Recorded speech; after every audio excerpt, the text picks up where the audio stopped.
Hola, hola, ¿qué tal? Muy buenas tardes, noches. Bienvenidos a una emisión más de nuestro programa Asociación Libre. Quien les habla, Javier Rodríguez López, les saluda y les agradece, como siempre, el favor de su atención. Hoy es lunes 11 de junio del año 2018 y saludo a las personas que se encuentran hoy en la mesa conmigo, dos de los habituales del programa, que son mi tocayo Javier Ramírez. Tocayo, ¿cómo te va? Hola, tocayo Javier Rodríguez, un gusto saludarte a ti, al público que nos acompañe. Bueno, pues estamos con mucho gusto acompañándolos. Les pedimos, por favor, que si notan algo extraño en la transmisión, en el audio o algo, nos lo hagan saber inmediatamente para estar al pendiente, ¿no? Al pendiente, sí, así. Bueno, saludos a todos. Saludos a todos. Adán López Osuna, ¿cómo te va? Bien, estoy muy bien, gracias. Buenas tardes. Buenas tardes. Bueno, el programa del día de hoy va a versar sobre un tema que tuvo ahí algo de repercusión en redes, llamó bastante la atención, sobre todo por la temática. Una de esas temáticas que bueno, incluso más allá de las teorizaciones que se pueden hacer, pues forman parte de la experiencia cotidiana, ¿no?, de la mayoría de las personas. Y bueno, tiene que ver con las nuevas formas de familia. Procedemos a leer el argumento para entrar en materia sin más preámbulo, ¿les parece? Dice así: hemos pensado a la familia como núcleo central de las sociedades. Para una función como esa es necesario delimitarla, normalizarla y proponerla como situación natural. Pero en esta era posmoderna, los cambios dados por el capitalismo y las nuevas tecnologías, entre otras cosas, han modificado la concepción de la trama familiar. Los roles estables de mamá y papá ahora son difíciles de reconocer. Hay conformación familiar por integrantes del mismo sexo, también por adopciones, madres, padres solteros y muchas otras variantes que apuntan a nuevas formas de hacer, tener y estar en familia. Lo que traen de sombra estas nuevas familias, además de un posible debate moral, es la demanda de lectura al porqué de su conformación y las cuestiones o efectos que eso conlleva, pero sin partir de una comparativa del concepto de familia normal. Esta lectura diferente puede abordar preguntas que han surgido a partir de la caída de la familia nuclear. ¿Se pueden considerar como relaciones de familia? ¿Los hijos necesitan las figuras sólidas de género para su constitución subjetiva? ¿Sigue existiendo un estatuto paterno? El psicoanálisis tiene la virtud de cuestionarse constantemente si está a la altura de su época y ante esta plasticidad familiar de la cual en su tiempo teorizó de manera vasta, hoy es necesario retomarlo para despejar inquietudes prácticas, teóricas y sociales.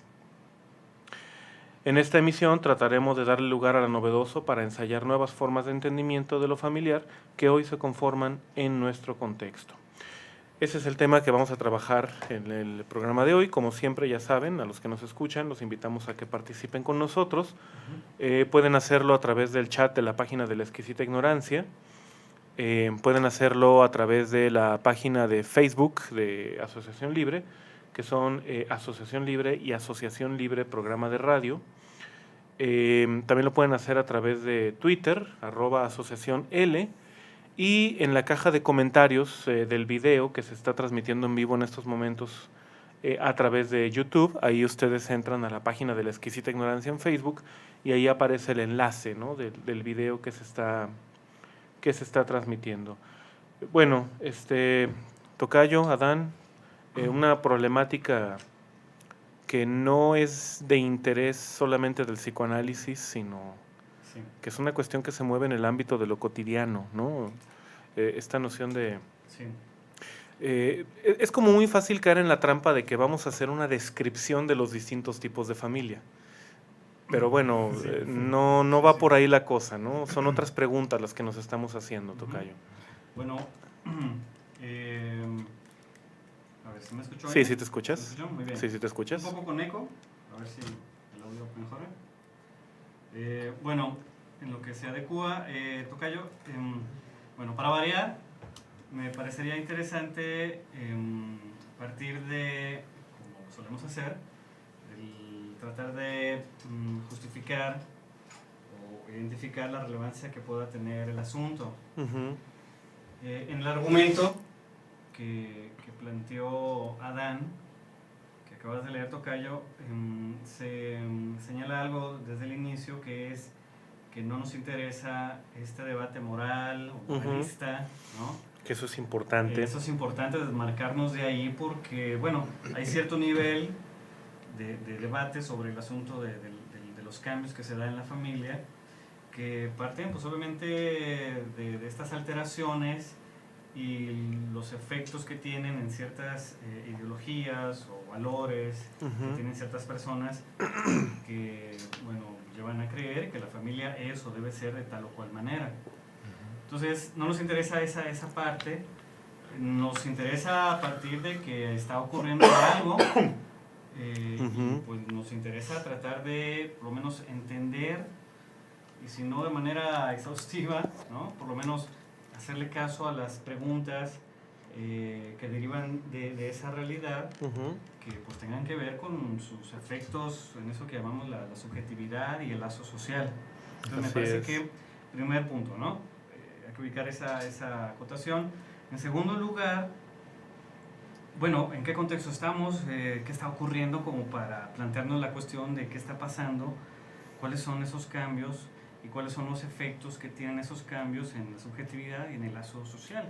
Por lo menos desde donde hablamos, en el país México, en la ciudad de Guadalajara, en el estado de Jalisco, en el occidente del país, bueno, estamos siendo testigos de una serie de movilizaciones y de cuestionamientos y de cambios a nivel cotidiano, incluso a nivel legal, que dan evidencia de que esta estructura tradicional de la familia pues simplemente está, si no en vías de extinción, como algunos lo dicen categóricamente, por lo menos marca un hito de pensar la familia solo de una manera, ¿no? Por ejemplo, ya es válido que se establezcan ciertos contratos legales en términos de eso que se ha llamado matrimonio entre personas del mismo sexo, ¿no? Ciertas formas de convivencia que son reconocidas legalmente. Hasta hace poco tiempo era incluso impensable, y muchas personas todavía incluso no terminan de asumir que eso ya está incluso hasta establecido como una posibilidad. Otros cuestionan, dentro y fuera de estos movimientos alternativos, cuestionan también esa realidad porque supondrían que para validarse pues no sería necesario un reconocimiento legal que apelaría a un principio del orden simbólico, del orden de la ley, que se supone su experiencia en ese tipo de lazo, por ejemplo, de corte homosexual, de carácter homosexual. Bueno, ¿para qué buscar y lograr un reconocimiento de una ley que los excluyó en primer lugar, claro, en segundo lugar, que su práctica al mismo tiempo también cuestiona? Entonces, está ocurriendo eso dentro y fuera de los que están implicados. Entonces, en la escucha analítica, bueno, pues aunque a muchos les parezca extraño, pero hay que decirlo, bueno, hay personas que van a análisis y el cuestionamiento de su sexualidad no está ahí implicado. De manera que pueden hablar de las vicisitudes de sus relaciones y sus proyectos de convivir con alguien a ese nivel, ¿no? Cuando alguien dice, bueno, yo mi pareja, siendo homosexual, bueno, quiero tener una familia, quiero tener hijos, o quiero vivir en unión libre. Entonces, bueno, eso también ocurre. Por otro lado, también, bueno, cuando se habla de familia, cuando hay ciertas estructuras donde la figura del padre incluso está ausente. Se habla de familia cuando está la madre con sus hijos estableciendo un lazo, ejerciendo sus derechos para hablar de familia también. Entonces, el lugar del padre, el lugar de la diferencia, el cómo altera eso la relación con la ley, con el reconocimiento de eso que de alguna manera excluía de entrada ese tipo de experiencias para luego establecer un tipo de contrato con esa ley.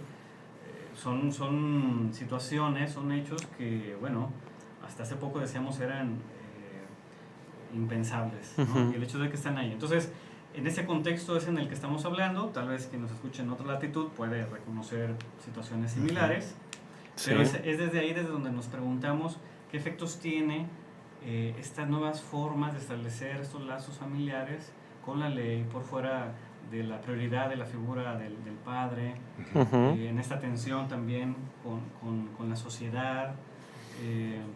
Bueno, es desde ahí donde nos preguntamos esto. Entonces, habiendo dicho esto, no sé si estás de acuerdo, Adán. Me parece que para no dar por obvio este cambio, primero tal vez tendríamos que dar un pequeño recorrido en esta primera parte del programa para entender de dónde surgió esta idea de la familia que está siendo de alguna manera alterada y cuáles son esas alteraciones que por lo menos históricamente se han registrado, para en otro momento, bueno, hacernos esta pregunta de sus posibles efectos, ¿no? Por ejemplo, si hablábamos de una autora antes de empezar el programa, Sí. una autora muy cuestionada en el psicoanálisis, obviamente tiene muchos seguidores, también tiene muchos detractores, y esta autora, que es Elizabeth Roudinesco, bueno, tiene un texto relativamente reciente, se llama La familia en desorden, lo cual desde ahí ya nos marca como ciertas reservas. Pero bueno, en tanto historiadora, Sí. si tiene algo bueno el texto, es tal vez esa vena que demuestra y que afortunadamente, por lo menos en la primera parte del libro, hace un recorrido histórico muy apegada a lo que plantean historiadores y antropólogos, Sí. con los que ella de alguna manera dialoga. Y ella, bueno, Adán nos plantea un trayecto en cómo es que se estableció esta idea de la familia llamada nuclear o llamada tradicional. Bueno, a ver, creo que se va a cambiar el micrófono, ¿sí? Sí. Hace un pequeño detallito técnico. Sí, detalle técnico, a ver, díganos si se escucha bien. Si se escucha correctamente, bueno, esperemos Sí. que ya se haya resuelto, ¿no? El problemita. Espero que lo que dijimos hace rato no se haya perdido completamente. No me voy a aburrir ahí con tanta repetición. No. Bueno, estamos al pendiente de que nos digan si el detalle técnico se arregló, por favor, en cabina, y el público también que nos escuche, ¿no? Bueno, entonces, estamos planteando que para entender las cuestiones, o para plantear las cuestiones de los efectos que tienen el lazo social y en la subjetividad, estas nuevas formas de familia que establecen nueva relación con la ley, donde no prioriza la figura del padre, donde hay una clara diferencia en términos de cómo se establecen estas relaciones eróticas entre los sujetos. Bueno, en ese contexto en el que estamos, decíamos que esta autora, muy cuestionada, muy criticada, ¿no? Elizabeth Roudinesco, en este libro que si tiene algo rescatable, decíamos, pues tal vez sea esta parte histórica, en tanto que ella era historiadora también, además de psicoanalista. Tendrá algunos elementos que se pueden criticar, pero bueno, primero hay que ver qué plantea, ¿no? Sí. Entonces, Adán, ¿cómo empezamos a sintetizar, grosso modo, lo que plantea Elizabeth Roudinesco para entender cómo se conformó esta familia que ahora está en entredicho? Sí. Pues bueno, la autora es francesa. Ella empieza a problematizar, pues evidentemente desde su horizonte. Un Francia que empezó con estos temas por ahí de 1973, ¿no? O sea, nosotros apenas estamos con estas premisas, estamos teorizando sobre ello. Yo creo que es derivado de que somos un país de tercer mundo, ¿no? Algo así. Pero bien, la autora nos da pues un norte para saber de dónde es que proviene esta noción de la familia. Familia de la cual me parece que aquí nosotros y quienes nos escuchan pues pertenecen, ¿no? O sea, una familia nuclear compuesta por una figura materna y paterna, que es la base, e hijos, que son la base de la sociedad, ¿no? Se marcaba muy fuerte eso, que la familia es el sostén del sistema, ¿no? Del Estado, evidentemente del sistema capitalista. Sí. La autora maneja que por ahí de 1760 y tantos, no recuerdo muy bien la fecha, hubo un atentado contra Luis XV, que fue por parte de Demians, ¿no? El mismo relato de Demians está por casualidad Las en el... palabras y las cosas, ¿no? En las, Vigilar y castigar. En Sí, Vigilar y castigar, Michel ¿no? O Foucault, sea, es sí. el Donde aparece suplicio. el El suplicio. suplicio de Demians. Ujú. Ujú. Sí. Ese efecto, bueno, ese acto que él realizó, pues marcó la historia porque fue un atentado contra el Contra el monarca, ¿no? Contra el rey, o sea, contra la figura paterna.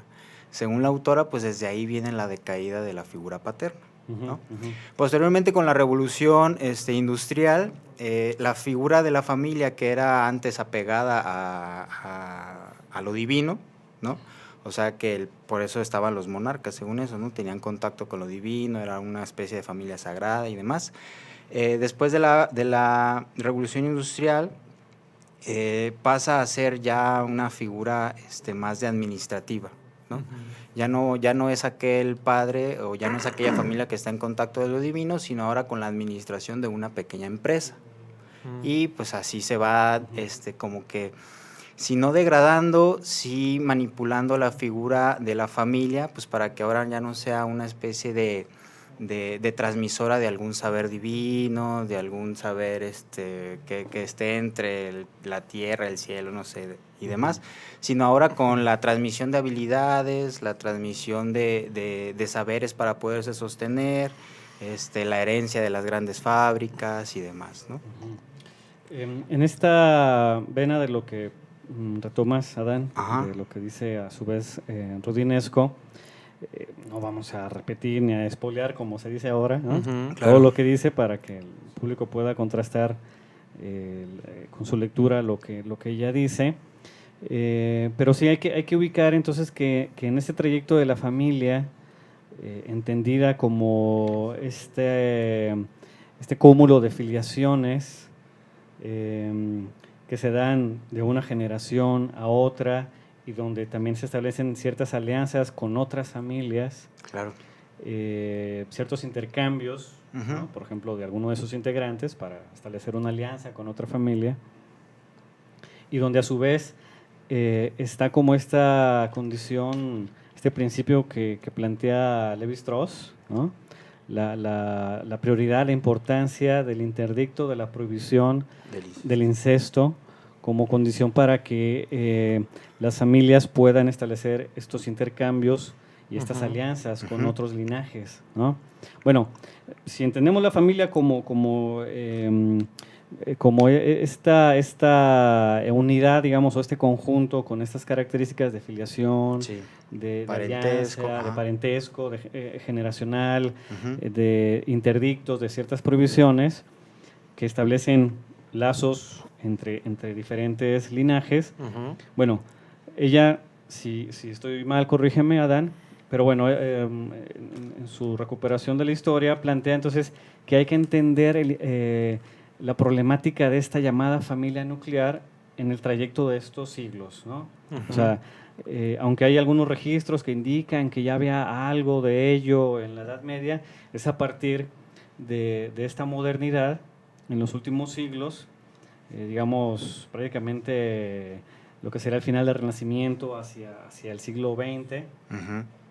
que se da ese pasaje, ¿no? Tú hablabas de la familia tradicional que servía precisamente para transmitir ciertos patrimonios y donde lo más importante era la alianza a partir de ese principio y no a partir del principio, por ejemplo, del amor o del afecto que pudieran De un estar. aspecto libre de los sujetos, Así ¿no? Que es, lo ¿no? O integran. sea, si los hijos se amaban de una familia a otra o no, eso no era importaba. relevante, no Ujú. importaba. Así hasta llegar a la familia moderna, que pues tentativamente será ubicada entre el siglo XVIII y XIX, que es ahí donde aparece algo interesante, aunque ahorita muchos brincan, niegan el concepto de amor romántico, ¿no? Ujú. Porque el amor romántico implica necesariamente un sobajamiento de la mujer. El hecho de que en su momento fue relevante, porque ese amor romántico pues le dio lugar a las pasiones, al erotismo Ujú. de los implicados ya en una posible relación matrimonial. Sí. Entonces, que tuviera ciertos elementos que ahora se critican, bueno, es otra cosa, pero el hecho de que en su momento, porque no estaba, la voluntad ni el erotismo de los que establecían este lazo. Predominó del siglo XVIII prácticamente al siglo XX, y dice Rudinesco que es ahí donde vamos a encontrar más claramente en ese trayecto del detrimento, de la importancia, de la relevancia que tiene la figura paterna en todas sus formas, Dios, rey, el padre, ¿no? El padre en la familia, obviamente. El Estado. Bueno, ella plantea tentativamente que a partir de los 60 podemos suponer por una cantidad de condiciones, ¿no? La liberación sexual, ¿no? La tecnología que permitía controlar la natalidad, el empoderamiento, como le dicen ahora, ¿no? De las mujeres, etcétera, ¿no? La liberación femenina, etcétera. Bueno, ella plantea que ahí es más claramente, o desde entonces más claramente podemos ubicar esta problemática, podemos evidenciar, más que la problemática, bueno, ya diremos en qué sentido, esta caída de la figura paterna, ¿no? O sea, a partir de entonces, en esta familia, para algunos llamadas posmoderna, es donde la autoridad paterna queda en vilo, queda en entredicho, y se deben buscar o se buscan otras formas de establecer un lazo que esté por fuera o más allá de lo que dictaba esa figura de la ley en todas sus formas, ¿no? La figura del padre, ¿no? Sí. Sí, de hecho, bueno, hacer una lectura de la caída del padre podría suponer dos cosas que son las que vemos, ¿no? Una es la insistencia de que esa figura se mantenga, ¿no? O sea, la normalización, el acatamiento de reglas, o si no, es conceptualizar que lésbico, gay, homosexual y demás son cosas fuera de la norma, ¿no? Esa sería la insistencia por hacer presente todavía la figura paterna, o sea, la ley, ¿no? Sí. Una ley que en su momento pues acomodó ciertas cosas. Y otra sería, pues bueno, que hoy nos encontramos con nuevas formas de hacer lazo social, que ya no es a partir de una figura autoritaria, de una figura de un padre clásico, ¿no? Que uno le tenía miedo con tan siquiera escuchar su nombre, de aquel jefe que es un cruel, que no te deja salir temprano, del presidente que no se le va ni una, que es un recto, que ejecuta aquel que se va por la izquierda y demás, ¿no? Entonces hoy, bueno, me parece que sí estamos haciendo lazo social por una tangente que es curiosa, porque a pesar de que ya no está presente esa ley, las nuevas formas de familia que estamos viendo ahorita nos demuestran que es posible hacer un lazo social sin esa figura, ¿no? O sea, no es que tengamos que rescatarla o que, bueno, desde mi humilde opinión, creo que pues no es que tengamos que insistir pues en que esté presente. Creo que debemos de estar atentos a lo novedoso, como estas familias se están manifestando. Pero hay un revés curioso que a mí me llama mucho la atención. No sé por qué se da, pero hace poco fue lo de la marcha acá en Guadalajara. ¿La marcha del orgullo gay? Ajá, la marcha del orgullo gay. En las entrevistas que yo pude escuchar a las nuevas parejas, ellos, más de 3, mencionaban este discurso, ¿no? Nosotros queremos que se nos trate como familias normales, ¿no? O sea, queremos ser reconocidas como familias de hombre y mujer, que se nos den los mismos derechos, las mismas prioridades y demás. Si bien la entrevista no profundizaba mucho, me queda la duda de por qué, si son una concepción nueva, de hacer un lazo social nuevo, novedoso, una tangente, un momento anárquico, está la necesidad de normalizarse, ¿no? De voltearse a la norma y pues para que se les nombre como lo igualitario, que es una idea que me parece que Rundinesco por ahí más o menos se mete, no profundiza mucho en su libro, pero sí, o sea, esperar la norma, querer ser nombrado como parte de la normalidad, pues sepulta cualquier forma divergente que pueda salir de nuevo, como estas familias que estamos presenciando, ¿no? Por ahí también, pues bueno, es cuestión de algunas normas administrativas por parte del Estado, pues para que albergue estas figuras, estas nuevas organizaciones sociales, pero más sin embargo, como lo vuelvo a reiterar, no es necesario pensar que la figura paterna nos puede solucionar estas nuevas o nos puede adentrar a cómo relacionarnos o cómo entender estas nuevas formas de vínculo, pues, ¿no?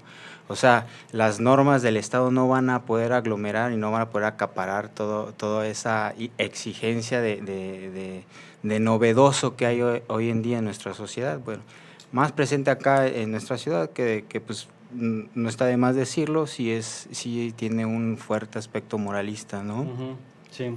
Así es. Bueno, creo que estamos, Estamos justo. en el corte, en el tiempo del corte, tocayo. Estamos justo en el tiempo para irnos a nuestro corte musical. Sí.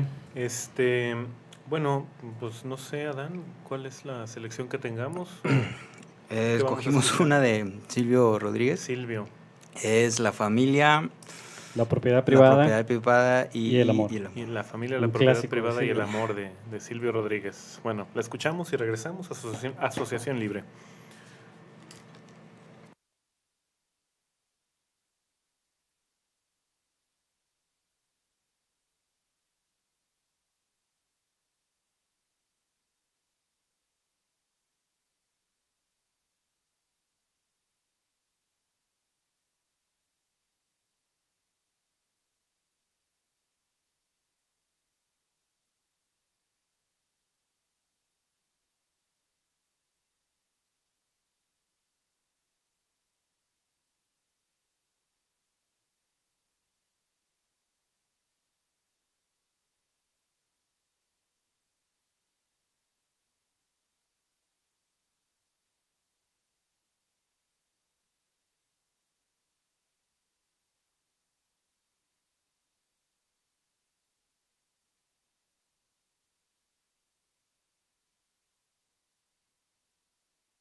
escuchar a Silvio Rodríguez con un tema muy ad hoc, ¿no? al tema que estamos trabajando el día de hoy.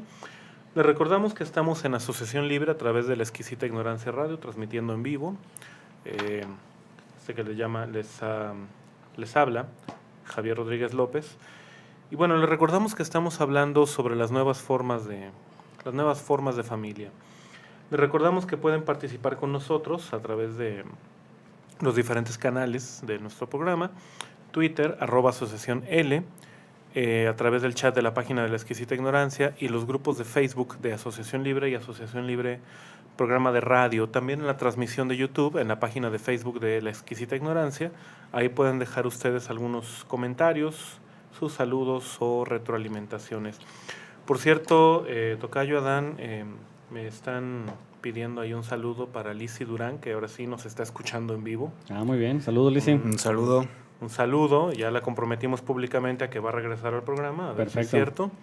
Ojalá. Y estaría interesante también que tocara algo, ¿no? Tocara ahí una pieza musical, ¿no? Ahí para los que no, la música también. para los que no sepan, es cantautora y ahí anda metida en eso, entonces bueno, también. A ver si se anima. Pero bueno, pues estábamos hablando sobre esta cuestión de las nuevas formas de familia, Tocayo, Adán, de que uno fácilmente puede caer en el error de tratar de entender este tema a partir de la descripción de los diferentes tipos de familia, de las implicaciones legales en términos del derecho, ¿sí? O de entenderlo incluso a partir de ciertas categorías que pretenden ser novedosas, pero que en realidad son una especie como de vuelta, ¿no? a la tradición. Entonces, al final planteábamos algo, ¿no? Hay otras preguntas que son más interesantes y que pueden darle mayor consistencia a este tema. Una de las fallas, ahorita lo estaba pensando, una de las fallas que normalmente a mi juicio son fallas, ¿no? Que normalmente se cometen a la hora de abordar este problema de la constitución familiar, es como juzgar la pertinencia o no de un cierto modelo de familia a partir de la dificultad cognitiva de su comprensión. Por ejemplo, cuando dicen, es que si el niño tiene 2 papás se va a confundir, ¿no? Sí. Que ese es un argumento bien súper sobado, ¿no? Sí. ¿Cómo? O el supuesto, ¿no? O el supuesto curioso de donde parte ese juicio, ¿no? Uh-huh. Los que se asustan con esa realidad, creo que lo hemos dicho en otras ocasiones, como otros lo han dicho también, pues se les escapa el pequeño detalle de que esos homosexuales, pues la mayoría parece que surgió de familias heterosexuales. Pues claro, ¿no? Entonces, quién sabe si están preocupados o tan asustados por la homosexualidad, pues tal vez esa sea una forma, en esa lógica torcida, claro, no recomendable, por lo menos en su aval, es terrible, sí. Pero pues tendrían que pensar si ese susto no al final... No tiene que ver con otra cosa, ¿no? Claro. Y es que mira, digo, antes de que vayan a eso, como para no dejar este punto ahí en suspenso, existen familias de carácter más tradicionalista que tienen estructuras de parentesco mucho más complejas. Sí. O sea, por ejemplo, esas familias donde el niño tiene 3 papás, 3 mamás, ¿no? Que sí. Tu mamá Lupe, tu mamá Juana, tu sí. mamá así, ¿no? Sí. Y ahí no se confunden. Sí, ¿no? Sí, así es. O también la dificultad de distinguir, como se hacía la manera tradicional de la familia oficial respecto a la familia, por ejemplo, o esa otra relación donde aparecían los hijos bastardos, ¿no? Al final no queda claro cuál es la oficial y cuál es la extraoficial. Cuál es la capillita y cuál es la catedral, ¿no? Exactamente, según esa terminología, sí. ¿No? O sea, en México, como sabemos, tenemos contraejemplos a todo lo que los teóricos han intentado plantear para entender este tipo de situaciones, ¿no? Aquí, por supuesto que al final se utilizan estas categorías que son obviamente económicamente más simples para tratar de entender, pues a veces realidades mucho más complejas. Claro. Y bien dices, Tocayo, que bueno, no estaría mal también cuestionar si realmente esos supuestos de esas categorías, bueno, aplican a este contexto en el que estamos, ¿no? Pero bueno, perdón, si Adelante. avanzamos entonces en lo que estábamos planteando, Adán, tocayo. Bueno, ya decíamos en la primera parte del programa que hay ciertos elementos que han formado parte de la historia de la familia. Dimos un atisbo de un concepto clásico que también queda en entredicho, ¿no? Por ejemplo, el principio de reproducción biológica queda en entredicho para definir a la familia, así como también queda en entredicho una forma que pone en primer lugar el interdicto paterno, ¿no? Sí. Como dices tú, Adán, parece que hay experiencias en estas nuevas familias en las que se las arreglan o se las tendrán que arreglar de otra manera. No porque haya puesto esta realidad de las nuevas familias el cuestionamiento a la figura paterna quiere decir que como algunos se han asustado, que está ahí en la puerta una posible perversión de la sociedad porque ya no habría límites que impondría el padre, ese tipo de cosas. Pues no queda claro que eso necesariamente tenga que pasar según ese prejuicio, ¿no? Bueno, en este trayecto hay un pequeño detalle que mencionábamos ahorita en el intermusical, que es que pues el mismo psicoanálisis también aportó algo para definir, entender, incluso vivir lo que es la familia en el siglo XX. Sí. Decíamos que cuando Freud trata de dar cuenta de lo que ocurre en la familia de donde surgen los neuróticos, pues Freud mismo va a aportar algo que se va a sumar a la idea de lo que normalmente debería ser una familia. Entonces, en el concepto freudiano de familia, pues Freud va a aportar el famoso concepto o la noción del Edipo. En la familia nuclear, ahí donde surgen neuróticos, resulta que hay una relación tensa, donde están en juego por lo menos dos deseos, ¿no? Sí. El deseo del asesinato del padre y el deseo de la posesión de la madre. Freud hace una lectura que ahorita no vamos a retomar, sería muy intrincado, pero bueno, Rudinesco ofrece una pequeña síntesis de eso también. Pero bueno, obviamente tenemos que remitirnos al texto de Sófocles, ¿no? Con la tragedia de Edipo, en toda su historia, no solo en su capítulo más conocido, el de la Esfinge o el de cuando se saca los ojos y esto, ¿no? En su trayecto, en la tragedia, Freud la va a usar prácticamente, para adecuarla a lo que él trata de explicar. Sí. O sea, y la usa literalmente porque sabemos que, por ejemplo, en el Edipo no había deseo de matar al padre. Es un designio que ocurre en el trayecto paradójico de evitar el destino. O sea, no hay deseos en realidad. Estos deseos en realidad no se les pueden atribuir a Edipo, el deseo de matar al padre, porque no lo conoce, cuando lo mata no lo conoce, y cuando se mete con su madre, pues resulta que tampoco sabe que no sabe que es su madre, entonces no hay deseo. Entonces Freud, sin embargo, fuerza la lectura del Edipo de Sófocles para tratar de avalarse de alguna manera en la tradición de la tragedia, para decir que en el humano, por lo menos el que él analizó a inicios del siglo XX, pues hay una tragedia parecida en donde estarán en juego estos dos deseos, ¿no? Entonces, ¿qué ocurre a propósito de la normalización de los conceptos? Como decíamos hace rato, Freud trata de dar cuenta de algo que no era reconocido en su tiempo, ni más ni menos los deseos reprimidos de carácter erótico, de carácter incluso violento, ¿no?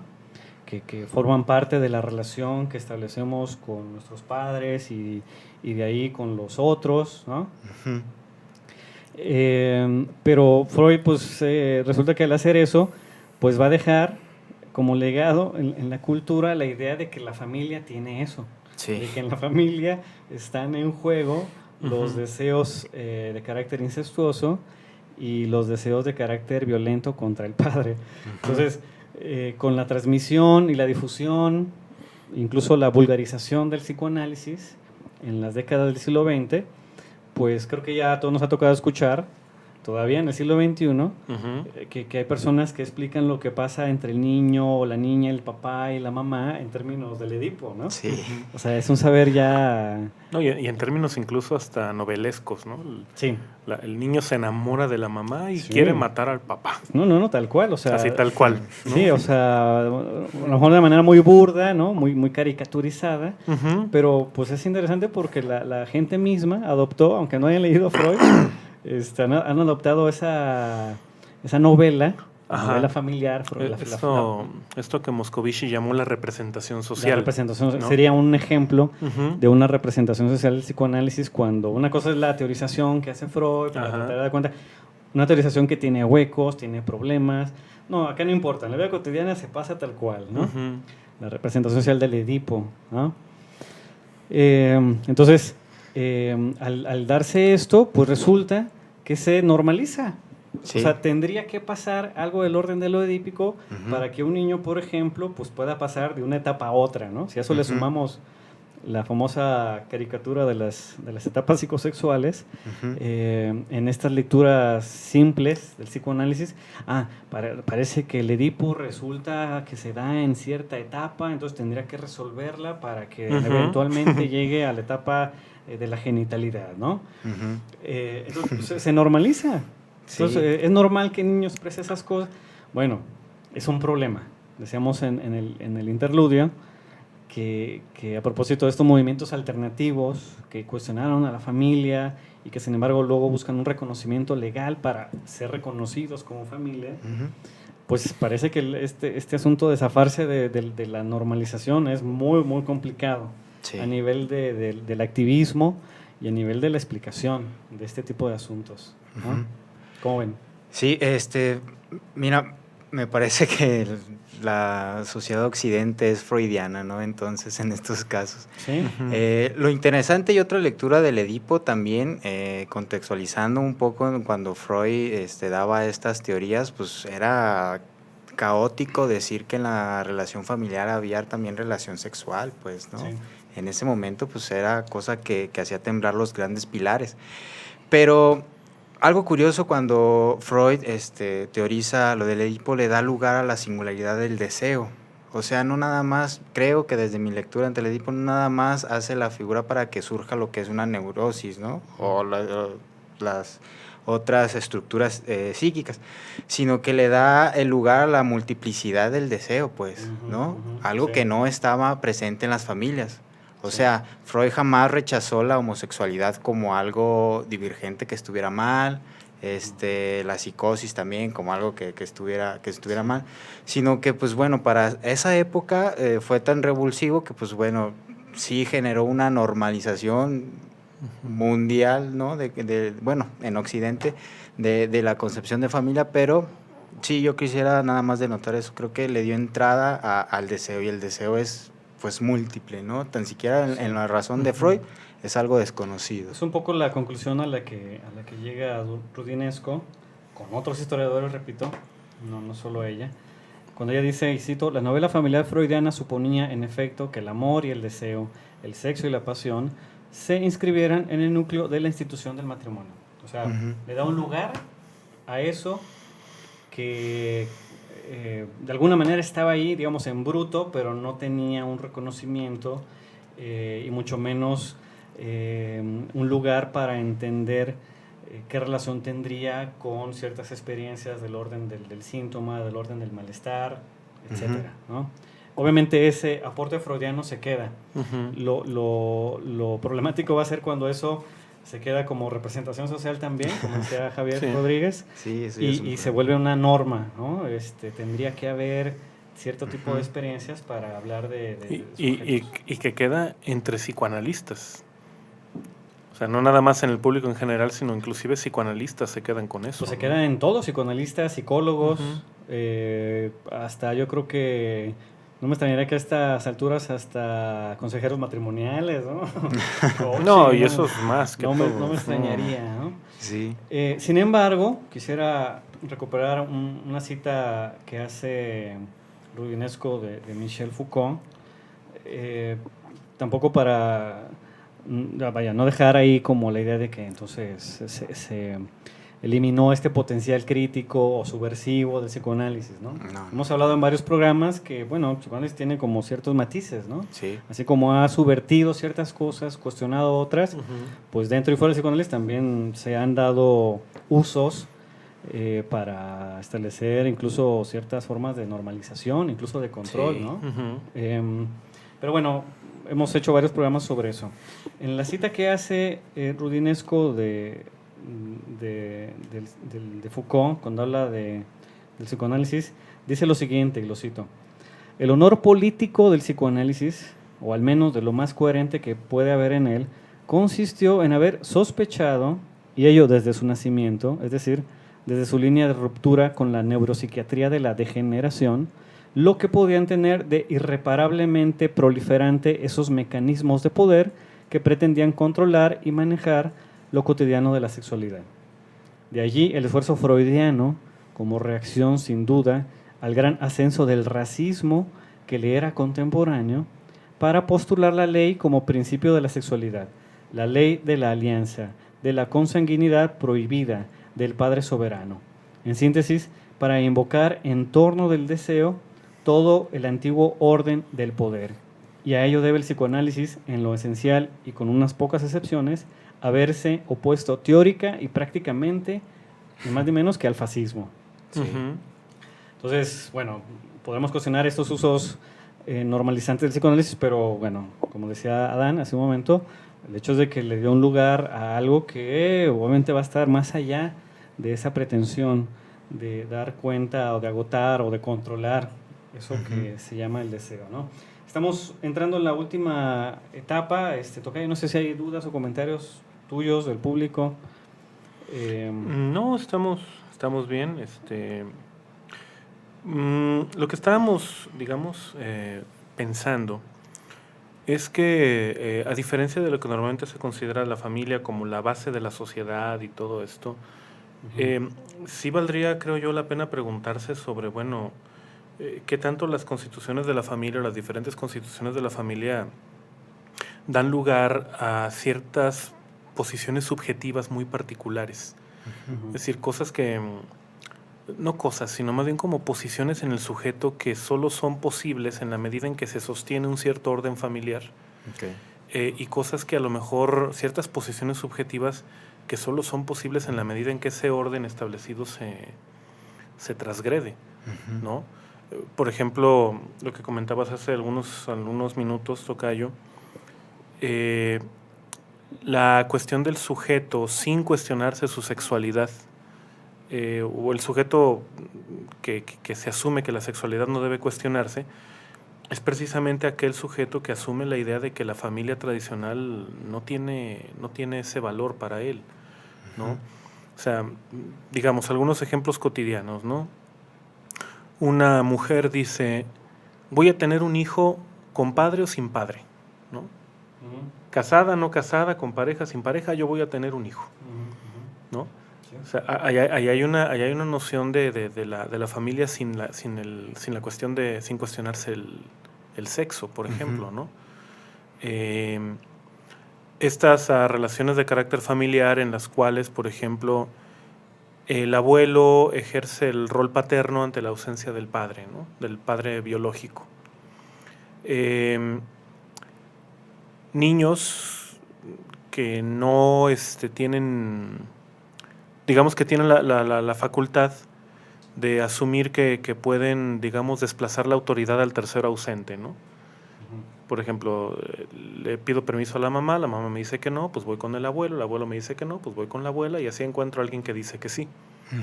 Es decir, no hay un cuestionamiento del lugar del sujeto en la familia, ¿me explico? Sí. Es decir, ese miembro de la familia no asume el lugar, no asume un lugar en ella. Digo, me parece que esto es algo que normalmente no se cuestiona. ¿Sí? O sea, me parece que valdría la pena preguntarse, ¿no? O al menos reflexionar sobre este tipo de situaciones, pues. Sí, en todo caso, en esos diferentes ejemplos, tocas el punto que tal vez sea como la base de todo esto, ¿no? No es casual que hayamos usado esta historiadora. Que es el asunto precisamente de ya no es necesaria esa referencia que de alguna manera cuestionaba constantemente esa función y la relación con esa función. Quisiera citar casi para terminar, si me permiten, a partir de estos cambios en las últimas décadas, y me parece que, bueno, no es poca cosa que lo diga una mujer, historiadora y psicoanalista, aunque haya otras cosas del libro que podamos cuestionar, pero bueno, no somos dogmáticos. Ella cuando dice, y cito, así, la sexualidad de las mujeres surgió con toda su fuerza. En primer lugar, de la declinación del poder divino del Padre y su transferencia a un orden simbólico cada vez más abstracto, y luego de la maternalización de la familia. Después de haber sido tan temido, pudo brotar entonces un deseo femenino fundado a la vez en el sexo y el género, a medida que los hombres perdían el control del cuerpo de las mujeres. Eso es, me parece muy relevante. Cuando éstas, a fines del siglo XX, se apoderaron de manera definitiva de todos los procesos de creación, como el ejemplo que dabas, tocayo. Conquistaron un temible poder y tuvieron en ese momento la posibilidad de convertirse en madres, prescindiendo de la voluntad de los hombres. De ahí un nuevo desorden. Hay que entender ya a estas alturas que desorden no lo dice de manera prejuiciosa o peyorativa, es literal, un orden alterado. Un orden que se trastocó, Exacto. se rompió, se perdió. De ahí un nuevo desorden de la familia, consecutivo al surgimiento de un nuevo fantasma de abolición de las diferencias y las generaciones.